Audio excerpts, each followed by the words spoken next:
So topic వచ్చి display property. ఈ display property అనేది మన ఎలిమెంట్స్ని ఎలా చూపించవచ్చు అనేది డిసైడ్ చేస్తుంది. ఈ డిస్ప్లే ప్రాపర్టీకి మనకి 4 టైప్స్ ఆఫ్ వాల్యూస్ ఉన్నాయి. ఒకటి బ్లాక్, రెండోది ఇన్లైన్, మూడోది ఇన్లైన్ బ్లాక్, నాలుగోది నన్. సో ఫస్ట్ మనం డిస్ప్లే బ్లాక్తో మొదలు పెడదాం. ఫర్ ఎగ్జాంపుల్ నేను ఒక బాక్స్ కంటైనర్ అనే ఒక డివ్ తీసుకొని ఈ బాక్స్ కంటైనర్ లోపల ఒక 4 బాక్సెస్ క్రియేట్ చేశాను. Box 1, box 2, box 3 and box 4.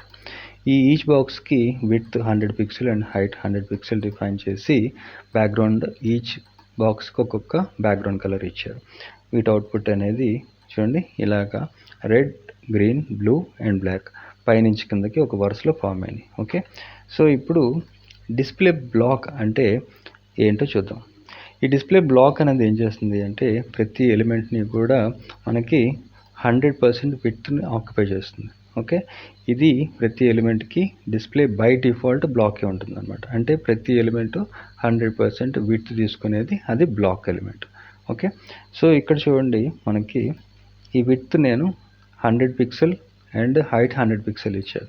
Width 100 pixel ఇచ్చినప్పటికీ కూడా ఈచ్ ఎలిమెంటు మనకి పైనుంచి కిందకు వచ్చిందే తప్ప ఇలా పక్కకు రాలేదు. ఓకే, సో ఇదే బ్లాక్ తాలూకా బిహేవియర్ అనమాట.